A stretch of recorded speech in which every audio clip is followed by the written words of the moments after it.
Il va alors choisir de s'exprimer lors d'une prestigieuse conférence organisée par le Wall Street Journal et diffusée sur Internet. Tous les poids lourds de la Silicon Valley y ont déjà défilé.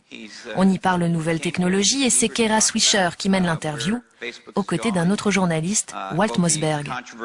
Et comme beaucoup avant lui, Mark va passer un sale quart d'heure.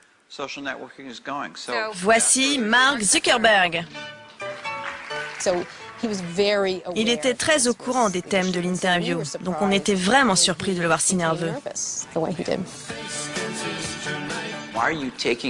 Pourquoi faites-vous en sorte que je dois vérifier l'intégralité des infos qui me concernent?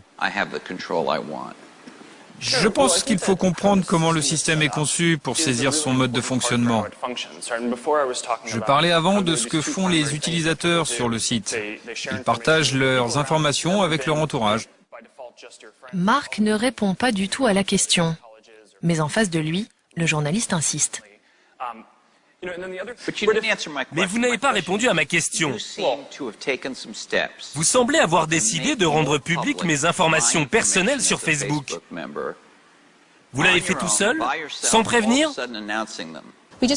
Nous lui avons posé des questions l'un après l'autre et il a refusé de répondre. Alors nous lui disions, répondez! Ce n'est pas ça notre question. Et à force de ne pas répondre aux questions des deux journalistes, l'interview devient de plus en plus musclée. Ces emails que vous avez écrits à la fac, ils vous suivent, que ça vous plaise ou pas. Kara évoque un email envoyé par Mark 5 ans plus tôt. Un email où il écrivait que les utilisateurs de Facebook étaient bien naïfs de lui faire confiance. Mark est déstabilisé, il commence à transpirer. Comment expliquez-vous le scandale que ça a provoqué? Ça vous touche? Oui. J'ai fait plein de bêtises quand j'étais à la fac. Je ne me cherche pas d'excuses. Et je suis vraiment désolé d'avoir fait ça. Certaines accusations sont vraies, d'autres non. Pouvez-vous nous dire quelles accusations sont vraies? Je ne sais pas trop, c'est loin. Mark perd tous ses moyens, il ne maîtrise plus ses réponses et transpire un peu plus. Et il se met à transpirer, mais vraiment transpirer. À quel point transpirait-il? Oh, entre nous, on appelait ça la fête de la transpiration. On ne pouvait pas voir ça du public, mais c'était vraiment énorme. Ça coulait à grosses gouttes le long de son nez. J'avais peur qu'il fasse un malaise, et il était tout pâle, il avait l'air malade. Pour moi, c'était une crise d'angoisse. Il nous a dit qu'il ne se sentait pas bien, mais en tout cas, c'était très mauvais pour lui. Pour détendre l'atmosphère, Kara interrompt l'interview et tente une petite plaisanterie. Vous voulez retirer votre sweat? Non, je ne l'enlève jamais. Je sais, mais il y a des femmes dans le public qui aimeraient bien que vous l'enleviez. Non, En s'épongeant le front, Mark prend conscience de la situation. Il cherche une issue, mais les questions repartent de plus belle. Pouvez-vous expliquer ce qu'est la personnalisation instantanée, pourquoi vous l'avez fait et à quoi ça sert pour vos utilisateurs? peut-être que je dois l'enlever. Enlevez-le. Pour gagner du temps, Mark décide d'enlever son sweatshirt, mais il va comprendre qu'il n'aurait jamais dû. C'est un sweat officiel. On imprime notre mission à l'intérieur. Oh mon Dieu! L'intérieur du sweat. Mais qu'est-ce que c'est? Rendre le monde plus ouvert et connecté. Oh mon Dieu, c'est un culte secret. Regardez ça. Rendre le monde plus ouvert et connecté. Avec un symbole au milieu qui doit être réservé aux initiés, je pense. Un logo mystérieux qui vante les valeurs de Facebook. Kara gère la situation sur le ton de l'humour, mais cela ne suffit pas à détendre l'atmosphère.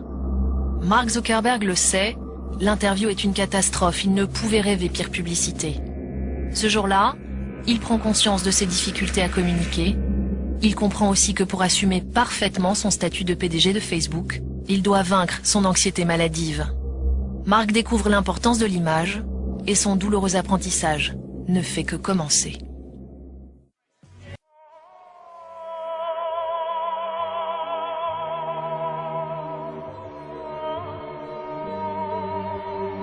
pourquoi le jeune patron de Facebook ne se sépare-t-il jamais de son sweatshirt à capuche? Les rumeurs les plus folles circulent depuis des mois. Les internautes ont enfin une piste. Et oui, l'insupportable geek multimilliardaire, le très présomptueux Mark Zuckerberg, a enfin retiré son inséparable hoodie. C'est comme ça qu'on appelle les sweats à capuche. Forcé de tomber la veste devant les caméras de télévision. Et qu'a-t-on découvert à l'intérieur? Pas un gris-gris, Damien, pas une doublure en billets de 100 $. Non. Un étrange dessin digne du Da Vinci Code, un schéma mystique censé représenter la mission de Facebook.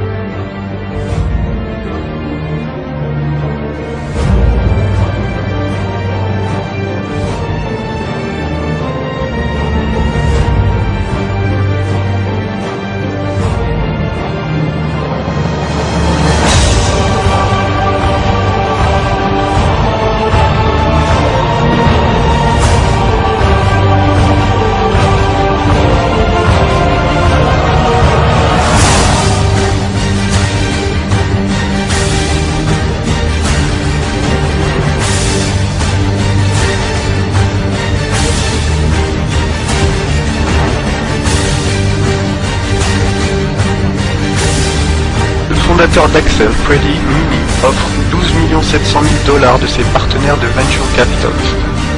Le manager d'Axel, James Breyer, PDG du National Venture Capitalist, NVCA, est créé par Gilman Louis, PDG de Intuitel, une entreprise capitaliste créée par la CIA en 1992.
من فئة $1 لرأيت رمز الماسونية خلفك.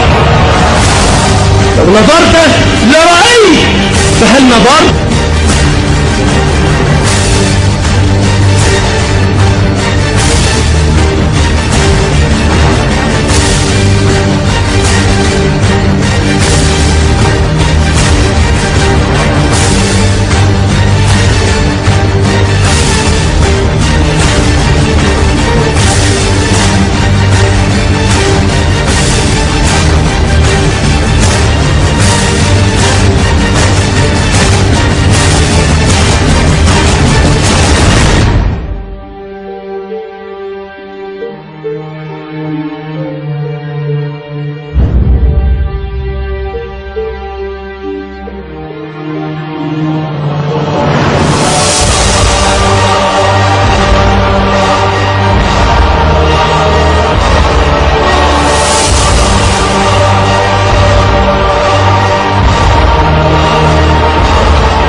هذه المواقع هي من ساهمت مساهمة كبيرة، وأنا أعتبر أن الحزب القوي والحزب الخطير الذي كان يضرب ضد الاستبداد هو حزب الفيسبوك، واعتبر أن الفيسبوك وهو الموقع الاجتماعي الذي نشر كل فضائع هذا النظام طيلة سنوات هو الذي حرك الشارع، هو الذي حرك الشارع، هو الذي حرك الشارع.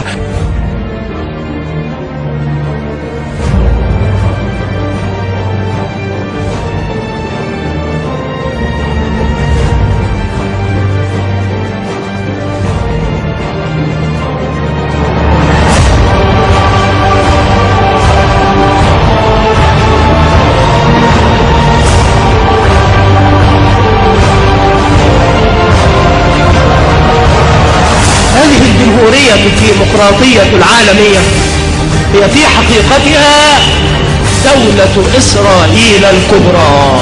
يريدون أن يحكموا العالم، أن يتحكموا في الشعوب كافة، في مقدراتها وفي مصائرها، وتكوين الحكومة اللادينية الديمقراطية المدنية العالمية. حرية، إخوان، مساواة، إنسانية، هذه شعارات الماسونية يهتف بها اليوم في جميع أقطار المسلمين، وتخرج الجماهير الغافية الحمقاء في الشوارع كالقطعان تساق وراء كل مغموس في دينه متبع لأعداء نبيه صلى الله عليه وسلم. تخرج الجماهير